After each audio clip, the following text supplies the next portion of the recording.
Legislator muda bisa apa? Itulah tema Satu Meja The Forum malam ini. Telah hadir di studio Ismail Bahtiar, Partai Keadilan Sejahtera. Assalamualaikum Pak Budi. Abraham Srijaya, politisi Partai Golkar. Cindy Monica Salsabila, Partai Nasdem. Rio Dodo Kambe, politisi PDI Perjuangan. Dan sahabat saya Ahmad Khairul Umam, pengamat politik. Imam, kasih. Ismail, sudah dilantik mewakili saya dan mahasiswa. Terus mau ngapain yang pertama kamu kerjain? Pertama bahwa PKS ada anak mudanya. Sebelumnya kami nggak ada yang gabung di Kaukus Muda, Pak Budi. Harapan kami sebagai perwajahan baru dengan anak-anak muda, paling tidak mendorong isu generasi kami. Bahwa anak-anak muda yang setara, anak-anak muda yang berdaya, anak-anak muda yang kemudian mampu berkontribusi untuk bangsa dan negara. 3 hal itu paling tidak mungkin kalau kita tarik kesimpulan, kami ingin mendorong bagaimana hadir konteks kebutuhan yang paling substansi paling tidak adalah bagaimana kebutuhan pendidikan terpenuhi. Anda sendiri mau ngapain ketika jadi anggota DPR? Pertama bahwa kehadiran kami tentu bisa mendorong makin banyak rancangan undang-undang yang berpihak kepada masyarakat. Mendorong sehingga anggaran itu kemudian tepat sasaran. Mendorong kemudian bagaimana evaluasi pemerintahan bisa kita perketat dengan kehadiran anak-anak muda. Oke, baik. Abraham, Anda lebih mewakili rakyat atau mewakili partai? Tentunya mewakili rakyat. Nah, kita sendiri sebagai anak muda secara umum yang kita ingin lakukan adalah mengembalikan kepercayaan publik terhadap DPR. Bagaimana caranya? Yaitu secara umum melakukan transparansi dan akuntabilitas. Jadi apa yang kita lakukan harus kita report kepada publik, termasuk pemasukan kita maupun terkait dengan rancangan undang-undang ke depan yang akan kita buat. Itu secara umum. Tapi apabila saya diberikan mandat oleh partai untuk dapat berkiprah di Komisi 3, tentunya secara detail kami ingin melakukan reformasi perundang-undangan agar nanti rancangan perundang-undangan ke depan ini tidak ada pasal yang saling tumpang tindih. Saling tumpang tindih. Lalu Anda mau di Komisi 3? Kepengennya begitu, Pak. Lalu saya juga ingin melakukan reformasi terhadap lembaga peradilan yang seperti kita ketahui hakim kita ini sekarang sudah tidak pernah naik gaji sejak tahun 2012. Dan bahkan Hakim Agung di Mahkamah Agung itu hanya ada 47, Pak. Sehingga setiap tahun... Tapi kan ditolak DPR waktu Komisi Yudisial kemarin. Ya itu proses yang kami tidak lalui. Belum. Kita kan barusan masuk 2 hari. Jadi kita berharap kehidupan para hakim di Indonesia ini bisa lebih baik. Dan tentunya yang ketiga yang kami ingin lakukan adalah reformasi terhadap pengawasan terhadap aparat penegak hukum. Baik. Cindy. Kalaulah Anda mewakili rakyat dan mewakili partai, kalau kemudian ada perbedaan antara rakyat dan partai, gimana Anda mau menempatkan diri? Pertama gini, memang kita tahu bahwa kita ini menggunakan partai sebagai kendaraan kita. Tapi back again, dalam kinerja kita ini Dewan Perwakilan Rakyat, bukan Dewan Perwakilan Partai. Dan tentu bukan Dewan Perwakilan Partai ya? Ya, dan tentu secara komunikasi non formal kita ketika itu bertentangan dengan partai bisa think tank dulu, sefraksi. Bagaimana ketika suara rakyat itu kita perjuangkan, nanti bertabrakan dengan partai kita, berarti deal-dealannya di internal dulu. Jadi bisa berlawanan dengan Bang Surya Paloh gitu ya? Saya rasa ketua umum saya ini termasuk ketua umum yang sangat mendengar aspirasi dari kadernya sih. Jadi, mendengar dari kader atau mendengar dari atas? Mendengar dari kader. Oh gitu ya?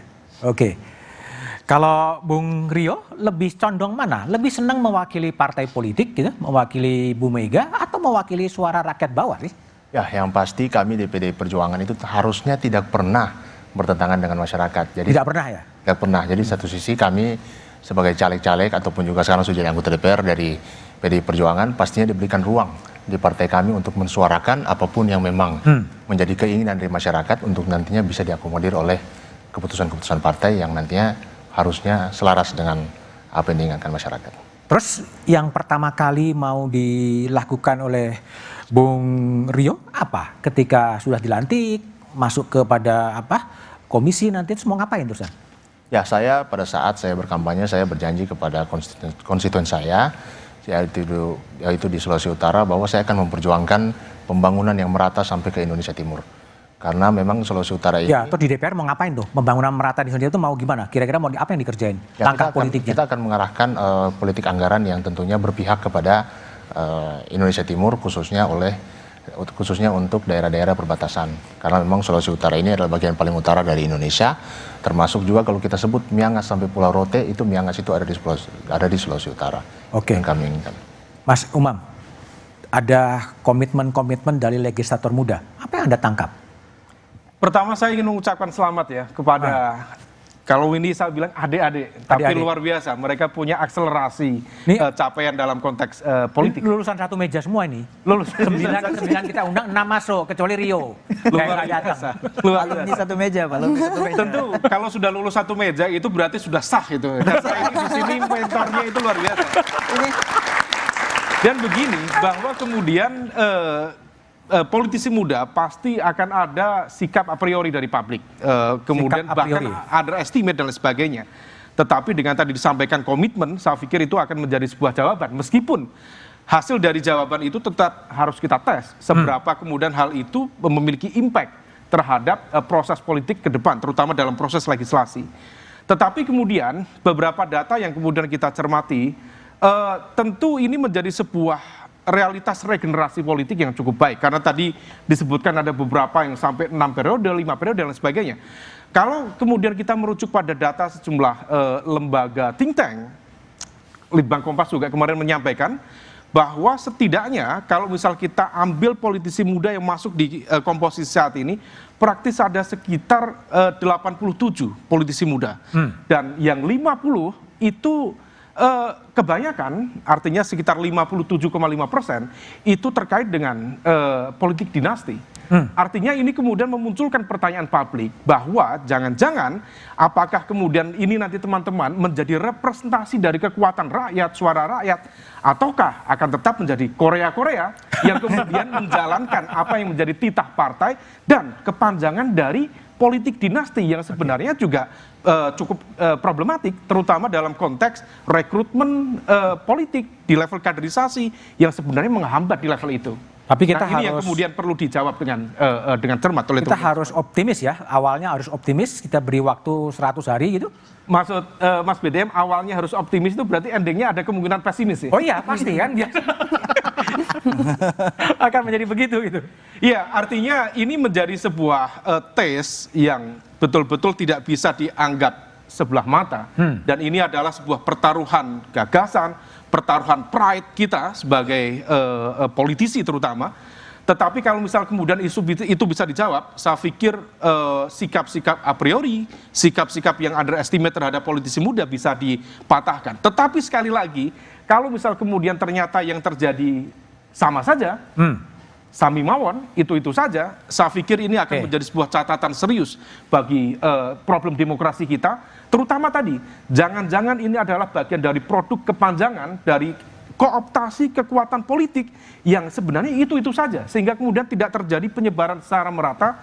Jadi kalau misal kemudian pelembagaan partai politik itu tidak terjadi secara equal, tetapi terprivatisasi di keluarga-keluarga itu saja. Keluarga-keluarga ya. Dan ini menjadi sebuah catatan kemunduran demokrasi. Oke, menjadi tantangan bagi legislator muda, bagi newbie, apakah mereka bisa konsisten menyuarakan suara rakyat, bukan hanya partai politik? Kita bahas setelah jeda berikut ini.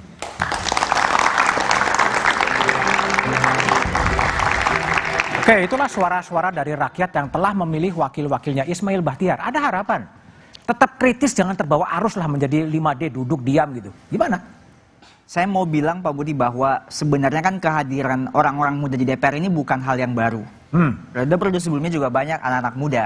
Yang mungkin membedakan adalah era dan pendekatannya. Oke. Saya ingat betul bagaimana proses putusan MK yang terakhir dengan hadirnya alarm peringatan yang kemudian akhirnya mengubah ketetapan itu. Alarm peringatan memperingati DPR ya, Balik ya? Memperingati keputusan yang dikehendaki oleh rakyat. Oke. Artinya bahwa keberpihakan itu sebenarnya masih ada. Kalau ditanya ke saya lalu apakah kemudian ini akan kami lakukan, saya dengan segala keyakinan bahwa apa yang ada hari ini, pemanfaatan platform sosial media akan kami optimalkan supaya suara-suara rakyat itu tetap tersalurkan. Apa yang menjadi kehendak mereka tetap kita bisa penuhi. Jadi sosial media akan menjadi partai sosial media? Bukan partai Pak, ini adalah platform. Wasi partai? Ya kurang lebih bagaimana suara-suara rakyat itu bisa kita kanalisasi dari sana. Dan buat saya ini eranya, ini adalah metodenya, ini adalah pendekatannya. Karena kalau kita bicara usia, ya 5 tahun yang lalu, 10 tahun yang lalu, bahkan 20 tahun yang lalu juga ada anak-anak mudanya, ada orang-orang muda juga yang mengisi DPR. Dan saya punya keyakinan bahwa ini akan menjadi satu bentuk baru bagaimana kemudian perubahan itu bisa hadir. Harapan kami bisa menjadi bagian daripada agen-agen yang menghadirkan perubahan itu. Oke, baik. Bung Abraham, gimana? Tetap kritis seperti suara-suara dari bawah, tapi Anda berhadapan dengan ketum Pak Bahlil. Kalau beda pandangan gimana gitu? Jadi begini, memang seperti yang saya kampanyekan kemarin, saya percaya bahwa pemilu kali ini yang melahirkan anak-anak muda ini adalah the beginning of new era. The beginning of new era. New era. Okay. Artinya apa? Memang dari dulu banyak anak muda yang sudah mencoba untuk masuk, bahkan sudah masuk. Tapi perbedaan sekarang adalah sebagian besar masyarakat kita ini sudah jauh melek media sosial. Itu yang bisa akan menjadi jembatan antara anggota DPR, lembaga DPR itu sendiri terhadap rakyat. Contohnya, let's say pembahasan rancangan undang-undang. Pembahasan rancangan undang-undang untuk mendapatkan simpati publik dan melibatkan partisipasi publik bisa dipost di website, bahkan juga bisa juga dilakukan dengan memberikan jadwal sidang. Oke. Sehingga masyarakat juga ikut serta dalam pembahasan rancangan undang-undang tersebut. Oke. Tapi sekali lagi saya lumayan yakin bahwa kita tidak akan berseberangan karena khususnya Partai Golkar, karena Partai Golkar adalah suara rakyat, adalah suara Golkar. Waduh, semua partai akan begitu ya? Oh, kebetulan moto kita, Pak. Oke, ya oke, baik. Cindy, banyak PR yang ditinggalkan oleh DPR lama ya, undang-undang itu banyak sekali yang diinginkan rakyat, RUU perampasan aset, dibahas pun enggak gitu loh. Anda mau ngapain terhadap isu itu? Tentu Nasdem sendiri adalah partai yang berkomitmen untuk menindaklanjuti korupsi. Kenapa? Oh, Saya oke. kasih contoh ini. Ada resep baru nggak? Tidak, ketika saya mencalek kemarin, itu setiap caleg itu menandatangani fakta integritas bahwa pertama kita tidak boleh korupsi, yang kedua penyalahgunaan narkoba, dan yang ketiga pelecehan seksual. Sehingga apapun nanti tentu kita-kita yang muda ini berkomitmen untuk membahas itu, mengkaji itu secara detail dan juga mendorong agar ini tidak hanya menjadi tahap pembahasan tapi juga disahkan.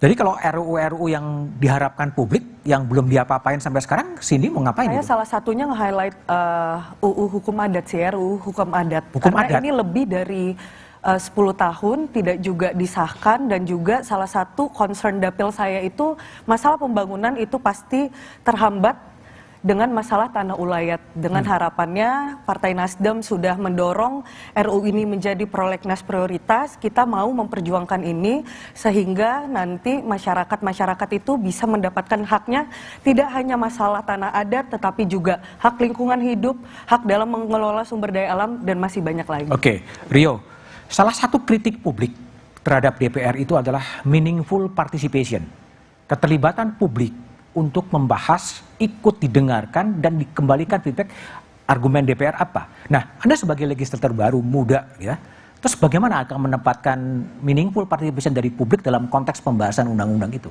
Ya, kalau saya melihat sebenarnya meaningful participation itu bisa ada kekhawatiran karena memang masyarakat terasa apa yang kita bahas itu tidak sesuai dengan apa yang mereka inginkan. Oke, terus Anda mau ngapain? Ya tentunya kita akan berkomitmen sama seperti yang disampaikan teman saya bahwa sosial media ini memang menjadi sarana kita melihat sebenarnya apa yang diinginkan oleh masyarakat dan itu harus kita suarakan. Apapun medianya, apakah kita suarakan itu dalam rapat fraksi, apakah itu kita suarakan dari rapat-rapat lainnya, ataupun bahkan kita suarakan juga lewat sosial media kalau memang... Nah, rakyatnya ketika bahas undang-undang ditaruh di mana itu? Bagaimana? Rakyatnya ketika undang-undang mau dibahas itu ditaruh di mana?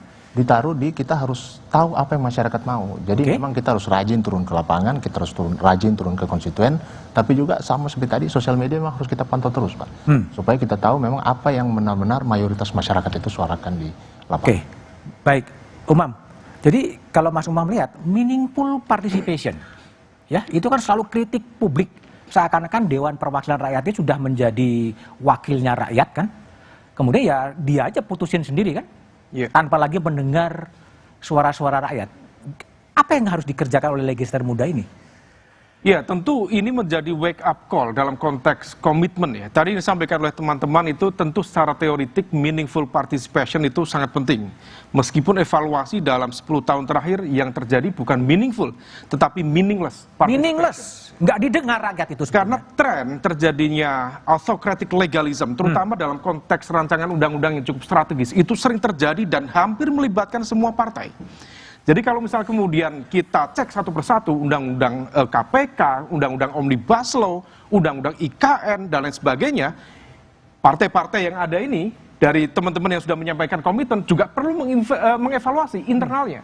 Karena ternyata dalam proses dinamika politiknya tidak banyak melakukan apa yang disebut dengan critical assessment, menjalankan apa yang menjadi skenario ya dalam tanda kutip, sehingga kemudian meaningful itu tidak terjadi.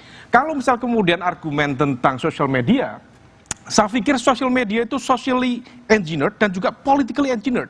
Dan kita tahu ada bot di sana, ada cyber troops di sana, dan memang tidak mudah. Meskipun kalangan masyarakat sipil sudah bersuara, akademisi sudah bersuara, tetapi sekali lagi tidak banyak terdengar, dan kemudian ketika pengambilan keputusan itu dilakukan dalam ruang-ruang gelap. Saya pikir apa yang terjadi dengan undang-undang KPK dilakukan praktis tidak ada 2 minggu, sekompleks itu, termasuk undang-undang Omnibus Law, sama sekali tidak melibatkan elemen-elemen buruh, sehingga terjadi gerakan yang luar biasa. Kemudian yang lain-lain dan lain sebagainya, IKN misalnya, praktis seminggu, praktis tidak ada kemudian satu proses engagement yang memadai. Nah, oleh karena itu yang disampaikan teman-teman tadi, jangan sampai itu kemudian menjadi teori di atas kertas. Maka pertaruhan disinilah yang kemudian menjadi ajang pembuktian bagi teman-teman. Apakah menjadi bagian dari orde lama, seperti yang kemudian terjadi selama ini, ataukah akan menjadi tadi bagian dari simbol perubahan, ataukah yang berubah-ubah terus. Nah, ini yang kemudian perlu pembuktian selanjutnya. Oke, silakan Abraham. Bukan meaningful, tapi meaningless. Rakyat itu nggak didengar sama sekali. Oke, jadi yang tadi saya seperti yang sampaikan adalah salah satu solusi di mana rancangan undang-undang itu bisa diupload ke website dan bisa dilihat jadwal sidangnya. Dan yang kedua bisa dilakukan adalah membuka forum komunikasi dialog dengan publik secara online maupun offline. Dan yang paling ekstrim adalah memasukkan peraturan bahwa harus ada partisipan publik dalam perancangan undang-undang. Tapi itu dengan konsekuensi tentunya perancangan undang-undang itu akan membutuhkan jangka waktu yang lebih lama. Oke. Nah, itu kira-kira menurut saya apa yang bisa dilakukan. Saya sedikit cerita ya.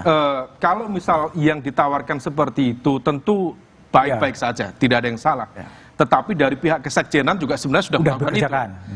Bahkan kalau misal kita cermati apa yang terjadi dalam pengambilan keputusan di Undang-Undang Omnibus Law, itu dilakukan justru dengan cara, kalau dalam bahasa istilah di kampung saya, selintutan. Ngumpet-ngumpet. Ada dilakukan tim kecil di Puncak, tim kecil di Bekasi, tim kecil, sampai pada satu momentum diambillah keputusan di paripurna. Artinya kalau misal dalam konteks teori, that's good. Tetapi fakta dinamika di lapangan, tidak semudah itu. Ya.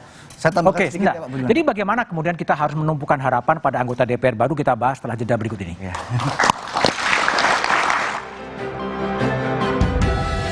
Terbatas, Kementerian Negara tak terbatas, komisi juga akan diperluas. Gimana sebagai legislator muda menghadapi 2 constraint itu? Pertama memang saya harus sampaikan ke Pak Budi bahwa ini antara kuantitas dan kualitas sebenarnya. Jadi saya secara personal tentu saja sampai hari ini tidak mau menaruh ekspektasi terlalu jauh tentang komisi yang bertambah, kementerian yang bertambah. Tapi setidaknya atau sekurang-kurangnya tugas-tugas yang paling kecil, yang paling ringan yang ada di dapil saya. Masih ada Pak sekolah-sekolah di dapil saya yang dindingnya pakai kayu. Masih ada Pak guru-guru di tempat dapil saya yang hanya digaji 35.000 per jam. Artinya Anda mau mengatakan apa? Lebih bagus mengerjakan pekerjaan bawah? Lebih baik saya fokus ke hal-hal yang kecil tapi bisa berimpact daripada menaruh harapan dan ekspektasi terlalu besar. Tapi satu hal bahwa sebagai kelembagaan yang sifatnya akumulasi, kami tentu tidak akan melepas peran bahwa hal-hal yang strategis tentu akan kami dorong, tentu akan kami kawal, sehingga apapun itu judulnya adalah berjuang untuk kepentingan orang banyak insya Allah. Posisi politik Anda setuju dengan Kementerian Negara yang ditambah dan komisi yang dipertambah? Saya belum dalam kapasitas harus menyampaikan itu karena ini belum terjadi, tetapi yang pasti bahwa pimpinan fraksi kami, pimpinan partai kami, selama ini pengalaman 10 tahun menjadi oposisi selalu memikirkan dan berpihak terhadap apa yang menjadi agenda masyarakat, bukan agenda partai, bukan agenda kepentingan atau golongan. Oke, baik. Abraham, pertanyaannya sama.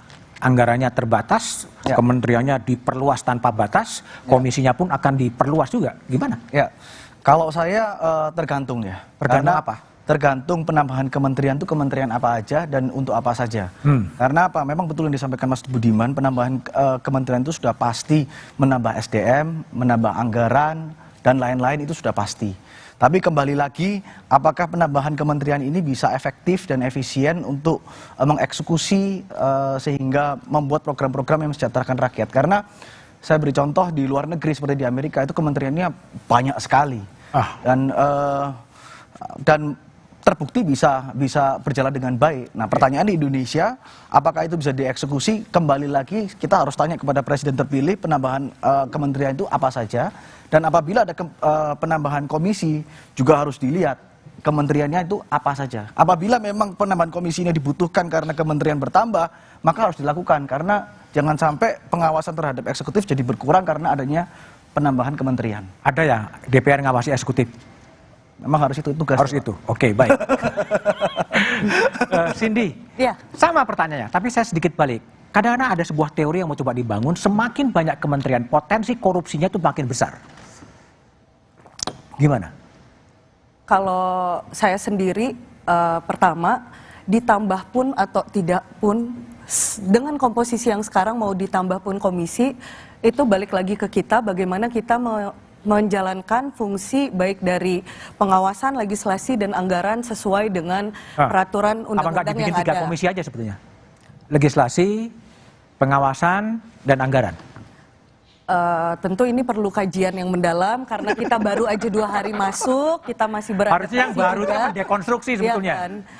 Tetapi yang saya ingin tekankan dan saya rasa sependapat dengan teman-teman di sini adalah ada dengan komisi yang sekarang maupun bertambah, tentu kita harus memperhatikan kualitas kinerja kita dan juga di satu sisi berapapun komisinya kita tetap harus fokus dan terarah. Kualitas kinerja, diukurnya dari mana kinerja DPR itu?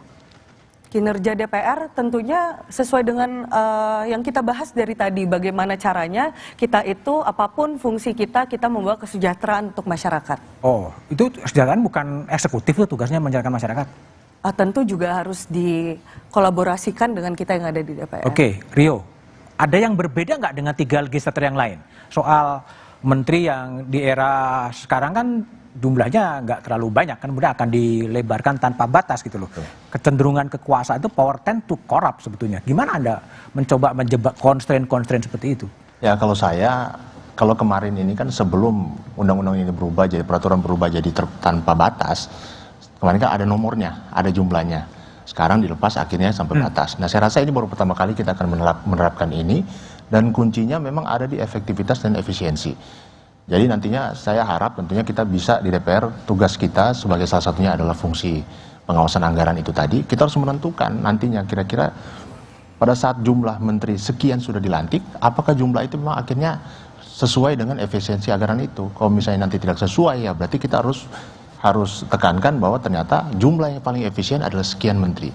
Jumlahnya hanya sekian puluh saja dan tidak bisa lagi tanpa batas. Gitu. Oke, baik. Mas Umam, saya ingin lihat Anda sebagai scholar ya. Ini ada gejala yang menarik ya. Undang-undang Dewan Pertimbangan Presiden yang awalnya dibatasi jumlahnya sekian tanpa batas. Undang-undang Kementerian Negara yang awalnya jumlahnya ditentukan sekian, 34, tanpa batas. Semuanya menjadi tanpa batas. Apa yang Anda baca dari politik hukum yang sedang terjadi? Iya, ini menjadi sebuah gejala yang semakin memperkuat karakter majoritarian presidentialism. Memang dalam konsep majoritarian presidentialism atau presidensialisme secara umum, otoritas kekuasaan presiden memang harus diperkuat. Tetapi ketika kemudian batasan-batasan itu dihilangkan, seolah kemudian memberikan keleluasaan tanpa check and balances yang memadai. Oke. Nah ini yang kemudian harus menjadi wake up call, terutama dari partai-partai. Karena fungsi pengawasan itu memang sangat-sangat diperlukan. Nah kalau misal kemudian angka itu dihilangkan, ada cukup banyak kompleksitas persoalannya. Tetapi kalau misal kemudian nanti implikasinya pada penambahan komisi di DPR, maka kita khawatir jangan-jangan kapasitas fiskal kita sendiri juga tidak begitu memadai untuk menjawab tantangan itu. Nah, oleh karena itu memang ke depan prioritas kinerja tetap harus diutamakan, kemudian rasionalisasi program-program strategis harus dipilah itu. Maka program-program yang sekiranya tidak begitu penting, tidak begitu urgent, maka harus dirasionalisasikan. Kalau misalnya kemudian dipaksakan, justru akan semakin mengkhawatirkan arah fiskal kita ke depan. Dan yang terpenting menjadi bagian dari moral ethic call, terutama bagi teman-teman muda. Mereka yang berada di DPR, bagian dari etalase kepemimpinan muda nasional, maka kemudian gambar atau wajah tentang tradisi gaya hidup itu harus dijaga dengan baik. Anda, teman-teman muda, para politisi, bukan hanya mewakili rakyat, tetapi juga mewakili segmen muda kita, yang banyak dari mereka tidak terserap dalam konteks pekerjaan secara layak, secara pendidikan juga kurang beruntung dan lain sebagainya. Maka kemudian ini menjadi wake up call secara etik, secara moral. Jangan sampai kemudian apa yang disampaikan di depan tidak sesuai dengan apa yang dikerjakan di belakang. Nah, ini yang kemudian perlu kesesuaian, Mas Budiman, di fase awal dalam konteks struktural tadi. Memang ada pengawasan dan juga ada ekspektasi yang cukup lebih, tetapi juga dalam konteks soft, moral ya, bicara tentang etik, ini juga menjadi kehati-hatian yang lebih ke depan. Mas Umam, bagaimana? Biasanya kan kemudian kalau Jawa tuh Kelly ini ora Kelly gitu. Jadi sering terjadi. Bagaimana mencegah agar legislator muda ini tidak ikut arus terhadap praktek-praktek politik yang selalu ingin seragam, selalu ingin seperti itu gitu. Gimana asal resepnya? Kalau resep tentu saya sendiri juga harus diuji itu. Tetapi secara general, lagi-lagi dalam konteks ini memang perbaikan struktural secara kelembagaan ya. Jangan sampai kemudian lembaga sendiri juga tidak memiliki fungsi pengawasan yang baik dan memadai. Kemudian dalam konteks internal tentu komitmen personal, komitmen individu menjadi sebuah pertaruhan. Ini bukan hanya kemudian membuktikan kepada lingkungan sekitar, tetapi juga kepada publik. Apakah memang Anda layak untuk diletakkan pada posisi yang begitu strategis menjadi wakil rakyat, ataukah justru menjadi etalase yang sebenarnya bagian dari kelanjutan dari catatan-catatan kurang progresif dalam konteks kepemimpinan nasional. Oke, baik. Jadi banyak sekali kemudian anak-anak muda yang sangat artikulatif, sangat kuat ketika berada di luar parlemen, berada di luar kekuasaan, dan ini tentunya ujian bagi legislator muda. Apakah mereka juga akan tetap artikulatif, tetap menjadi aktivis berada di parlemen? Kita lihat setelah jeda berikut ini. Bersama saya, Budiman Tantorejo, di satu meja The Forum. Bung Rio, sebagai legislator muda, pertama kali masuk Senayan, apa yang akan membedakan Anda ketika Anda berada di Senayan nanti? Apa yang mau dikerjakan? Aspirasi apa yang mau dibawa? Spesifik yang akan Anda bawa? Ya, saya selalu percaya bahwa kenapa harus ada anak muda, karena memang masyarakat saat ini pemilih kita 50% itu milenial dan Gen Z. Jadi secara spesifik saya akan memberikan program-program yang tentunya sangat kena ke masyarakat, khususnya anak muda, terkait juga dengan pendidikan, ataupun juga terkait juga dengan lapangan pekerjaan, dimanapun komisi saya ditempatkan. Kalau memang saya tidak ditempatkan di komisi yang berkaitan dengan itu akan menjadi kegiatan sosial saya.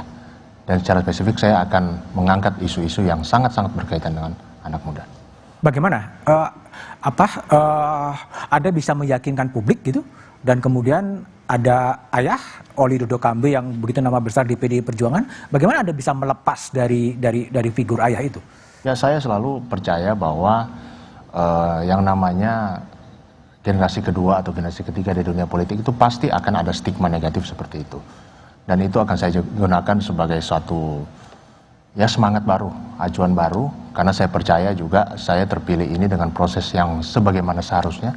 Saya terpilih dengan proses dengan yang tidak melalui proses yang salah, dan juga di partai kami memang siapapun yang mencalonkan, baik dia itu anak dari siapa, semua harus melewati proses kaderisasi yang seharusnya, dan juga memang diwajibkan juga harus ikut struktural partai. Saya sendiri sudah beberapa tahun jadi pengurus kecamatan, jadi memang dari pekerjaan politik secara kepartaian itu saya juga terbiasa turun ke masyarakat, dan saya menganggap stigma tidak bisa lepas dari orang tua itu ya suatu hal yang biasa saja.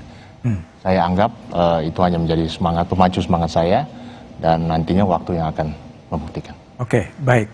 Cindy, Apa sekarang legislator muda, perempuan lagi, ada sesuatu yang baru nggak sih yang mau Anda lakukan? Dan ini loh harus saya perjuangkan. Pada era saya inilah bisa dilahirkan rancangan undang-undang kepresidenan misalnya.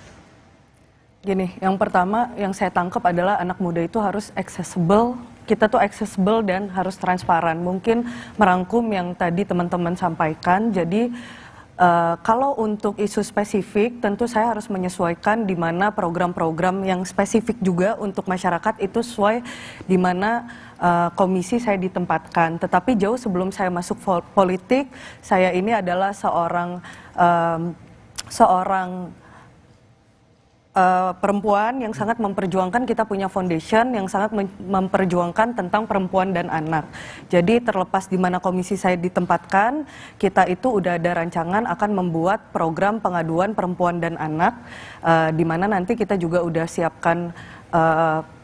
siapkan tim hukumnya dan juga tim psikolognya untuk mengawal kasus-kasus tersebut. Dan juga karena saya basicnya adalah seorang pengusaha dan jurusan ekonomi, tentu nanti kita akan mendorong program-program legislasi yang pro terhadap UMKM. Terima kasih. Oke, kalau Abraham yang kelihatannya berlatar belakang lawyer ya, dan keinginan kalau dikabulkan akan berada di Komisi 3 gitu. Setiap hari Kamis itu ada aksi Kamisan di depan istana yang menuntut pengadilan soal HAM itu diselesaikan. Anda akan menemui mereka juga? Tentunya kita akan menemui bukan hanya mereka ya, semuanya pada umumnya. Tapi yang kita inginkan ke depan ini seperti yang tadi katakan Pak pengamatnya, siapa namanya? Umam. Mas Umam, sorry. Tadi kan beliau menyampaikan bahwa ini sudah yang kemarin-kemarin ini nggak seperti ini loh. Nah, ini yang ingin saya sampaikan mungkin ya inilah tugas kita sekarang, karena ini tugas kita yang sekarang, kita tidak mau seperti yang dulu-dulu. Kurang lebih seperti apa itu. persisnya tidak mau seperti yang dulu-dulu itu apa yang mau dikerjakan oleh Abraham Srijaya? Imam mengatakan bahwa oh ya ini rancangan undang-undang KPK diselesaikan dalam waktu 2 minggu. Iya, 2 minggu. Nah, lebih cepat lebih baik. Nah, enggak ya? Gini, di DPR ini kan sifatnya kolektif kolegial. Oh. Ya kan, kita nggak bisa berdiri sendiri. Tapi paling tidak yang kita bisa lakukan di era yang sekarang dengan banyaknya anak muda yang masuk, dan itu tanggung jawab kita. Paling nggak kita bisa menginformasikan kepada publik, paling nggak kita bisa minta partisipasi publik. Salah satunya juga dengan menemui orang-orang yang ada demo di DPR. Demo di DPR. Ya. Oke. Kalau Ismail Bahtiar, apa yang mau dibawakan ya? Agar sedikit berbeda ini loh, anak muda jadi legislator gitu kan, muncul sosok dulu seperti Husni Tamrin yang pidatonya sangat menarik gitu kan, sosok seperti Marjuki Darusman, sosok seperti Oka Mahendra. Nah, Anda mau bagaimana misalnya? Saya mau bilang ke Pak Budi bahwa saya tertarik dengan koreksi yang disampaikan oleh Mas Umam tadi, bahwa saatnya DPR sebagai kelembagaan dan orang-orang yang bermukim di dalamnya wake up call. Saya ingin menyampaikan memori saya 5 tahun, 10 tahun yang lalu Pak Budi. 10 tahun yang lalu kakak saya, kartu keluarga saya masih terdaftar sebagai penerima manfaat keluarga prasejahtera. Dan 5 tahun ketika saya menjabat atau diberikan amanah oleh rakyat, mandat oleh rakyat ketika di DPRD Provinsi, akhirnya berhasil mendorong beberapa kebijakan-kebijakan. Dan saya ingin menyampaikan bahwa ternyata fakta itu berhasil menurut saya, dalam persepsi saya, berhasil saya sampaikan hari ini dengan terjadinya peningkatan suara yang signifikan. Jadi kalau Pak Budi tanyakan, lalu apa yang kemudian saya mau lakukan? Setidaknya melanjutkan semua perjuangan yang pernah saya lakukan di DPRD Provinsi 5 tahun yang lalu. Di DPR mau ngapain? Salah satunya mungkin Pak Budi yang akan sangat saya perhatikan adalah isu pendidikan. Orang-orang masih banyak belum bisa bersekolah, orang-orang masih banyak karena keluarga keterbatasan akhirnya mereka nggak mampu membiayai kuliah. Dan saya pernah merasakan itu. Tes itu ada pada saya 5 tahun yang lalu. Makanya saya berkeyakinan bahwa saya yakin betul secara pribadi insya Allah bisa memanfaatkan momentum ini, bisa memanfaatkan kesempatan ini dalam rangka memperbaiki keadaan dan memenuhi hajat hidup orang banyak. Iya, isu pendidikan, tapi persisnya tindakan politik apa yang akan diambil oleh Ismail? Dulu, apakah revisi undang-undang pendidikan atau apa yang mau dikerjakan? Saya harus bilang bahwa terlalu besar ketika saya harus bahas tentang revisi itu di 2 hari masa jabatan ini. Tapi secara pemikiran saya secara personal, tidak atas nama institusi, saya mau mendorong bagaimana kemudian orang yang tidak bisa berkuliah karena keterbatasan anggaran, bisa berkuliah. Lalu langkahnya apakah akan mengubah kebijakan undang-undang, itu kita akan pikirkan berdasarkan kesepakatan yang tadi disampaikan oleh Mas Abraham. Ini adalah kesepakatan secara kumulatif, karena kami adalah kelembagaan yang terikat oleh fraksi. Oke, baik. Mas Umam, ini kalau dia lihat kan ada kesepakatan antar elit, ya, antar fraksi, antar ketua umum yang kalau istilahnya kan Korea kan berkonsultasi lagi. Lalu apa yang prioritas apa yang harus dikerjakan oleh legislator muda menurut Anda sekarang agar ada sesuatu yang baru dan ada harapan yang baru mungkin di 2 bulan setelah dilantik? Ya, spektrumnya memang sangat luas, Mas Budiman. Tetapi yang terpenting adalah teman-teman politisi muda harus mencari contrasting image. Contrasting apa image. yang membedakan mereka daripada legislator-legislator yang lebih senior. Nah, baik secara komitmen moral, secara integritas, secara sikap kritis terhadap kebijakan. Misalnya tadi Mas Bram menyampaikan tentang komitmen untuk penguatan ya penegak hukum. Per hari ini KPK dilemahkan. Partai-partai diam saja itu. Nah, ini menjadi sebuah pertanyaan serius misalnya terhadap masing-masing partai politik. Nah, ini yang kemudian harus dicarikan titik bedanya. Kalau misal bisa menemukan titik beda itu, saya pikir itu akan menjadi sebuah warna yang jauh lebih menghadirkan harapan ya. Tetapi kalau misal tidak, tentu ini akan menjadi sebuah catatan panjang bagi kelangsungan demokrasi ke depan. Yang pasti, dulu Soekarno mengatakan, berikan aku 10 pemuda, maka akan aku guncang dunia. Pak Jokowi sudah menyumbang 3. Nah, selanjutnya terserah mereka.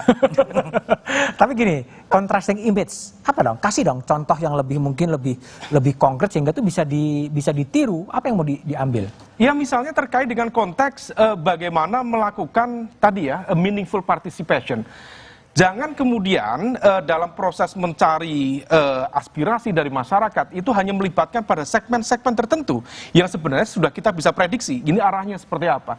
Tetapi silakan datang ke simpul-simpul kekuatan stakeholders, ke NGO, ke akademisi, ke para peneliti, ke media yang tentu memiliki spektrum yang sangat luas dan sangat kaya. Kalau misal kemudian itu bisa dilakukan, maka pengambilan keputusan publik, kebijakan publik bisa dilakukan secara meaningful. Tapi kalau misal tidak, ya itu hanya kong kali kong dari para kekuatan elit dan ya tidak akan jauh berbeda dengan apa yang terjadi selama ini. Oke, mudah-mudahan tidak jadi kong kali kong ya. Terima kasih semuanya telah hadir di satu meja di forum. Kehadiran DPR muda dan baru adalah fakta. Namun yang lebih penting adalah bagaimana DPR tidak menjadi tukang stempel pemerintah, melainkan menyuarakan derita rakyat. DPR harus punya compassion